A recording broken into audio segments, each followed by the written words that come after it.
Rube Goldberg. Rube Goldberg. Rube Goldberg. Rube Goldberg. Rube Goldberg. Rube Goldberg. Rube Goldberg. Rube Goldberg. Rube Goldberg. I made a Rube Goldberg machine. A Rube Goldberg machine, it's an intentionally delightful waste of time and energy. The Real Rube, an inside look into the impact and bizarre world of Rube Goldberg. In the mid-1900s in New York City, Rube Goldberg, a cartoonist, inventor, and Pulitzer Prize winner, produced more than 50,000 drawings and thousands of comic strips, and is the only person whose name is an adjective in the dictionary. I had the honor to sit down with Rube's granddaughter and discuss all things Rube.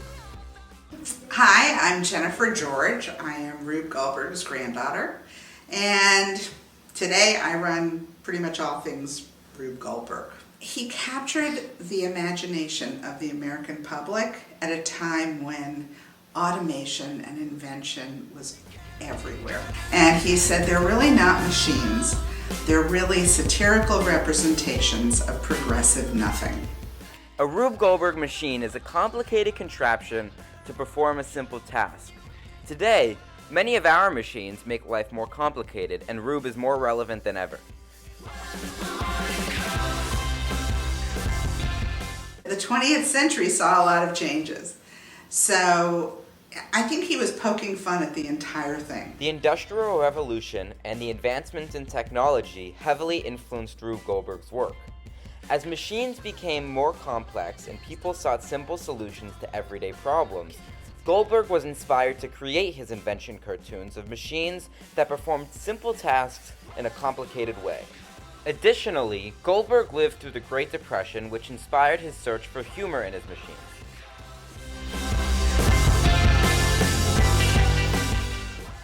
Rube was the son of a Jewish immigrant from Germany. Goldberg understood early on the threat of Nazi Germany and felt passionate about the world's indifference to the events happening in Europe. His editorial cartoons during World War II focused on ridiculing Hitler. Rube started cartooning due to an editor's request. This was around the time that Rube would join the San Francisco Chronicle, where he became a sports artist and propelled his career forward. He created thousands of cartoons for The New Yorker and local newspapers. I mean, he was one of the most famous men in America at the time. He was fascinated by the advancement of technology, and he personally believed people preferred choosing a more difficult route instead of completing a goal simply and directly. Well, he won a Pulitzer Prize for one of his political cartoons. It was called Peace Today, and it was an image of a house with the family sitting on the lawn, and the house and the picket fence are teetering on a giant bomb that's tipping off the precipice of a mountaintop. And that's kind of, it's more true today than it ever was. Rube was a pioneer of spreading global awareness through humor and absurdity.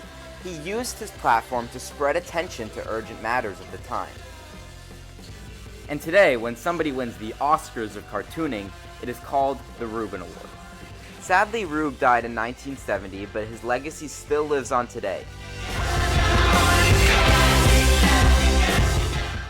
Kind of the origin of the Rube Goldberg machine contest and where it is now today. It started with two rival fraternities at Purdue University. Once these kids graduated, the competition stopped, and in the 80s, the late 80s, it started up again. The rest is history. We've been doing it ever since 1988.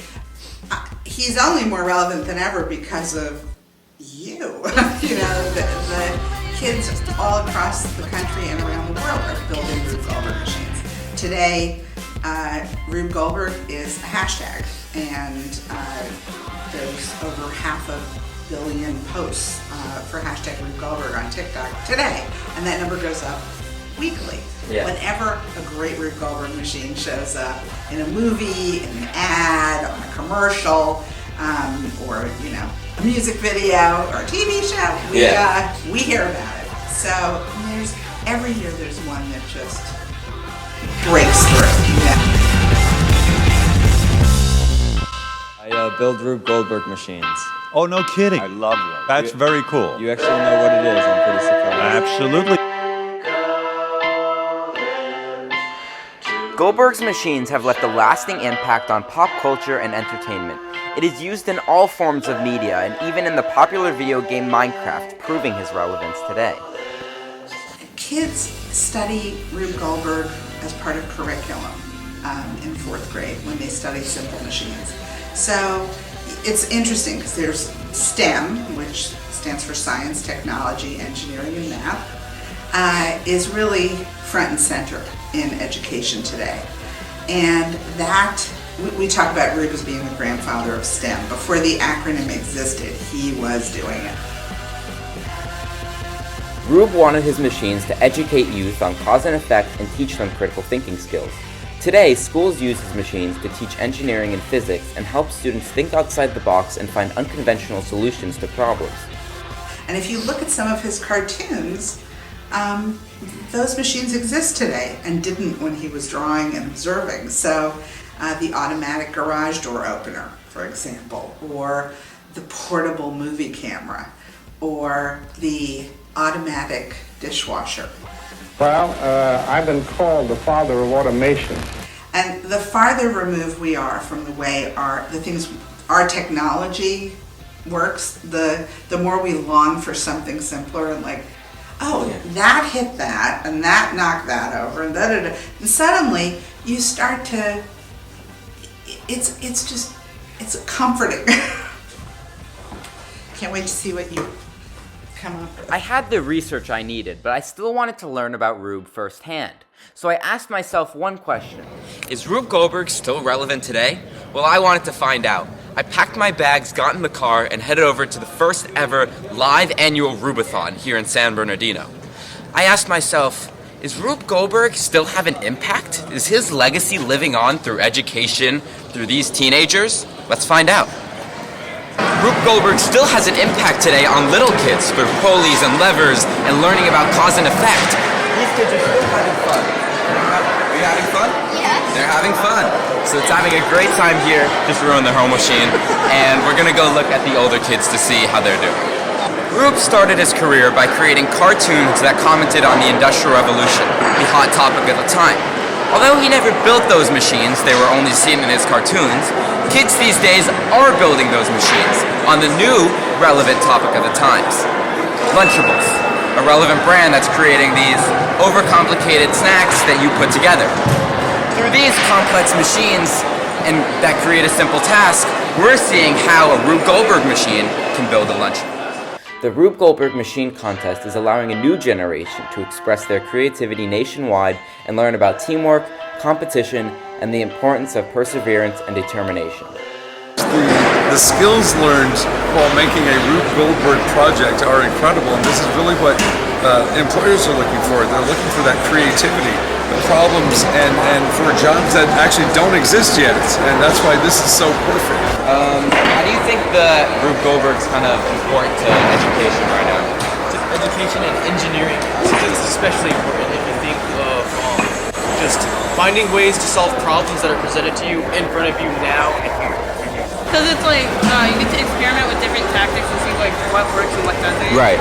So pretty much how this whole thing works is as they go along, we have to go building our story based off of the steps of it all. Yeah. So if they're using a pulley, we have to try and put that into our story too. Like, why is the pulley there? Kind of make it fun for everyone.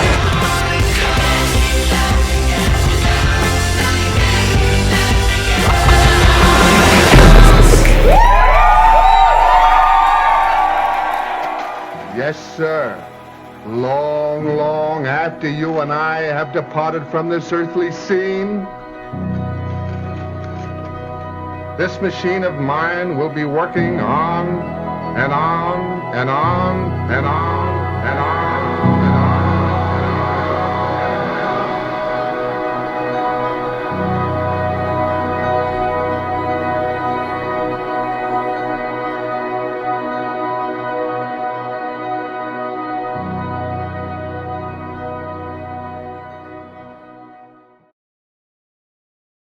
Well, now I want to ask you, who were the other people you were thinking of? The invention of fettuccine alfredo, yeah. I like fettuccine alfredo. Yeah, that was a really good. I think Rube would have approved of that.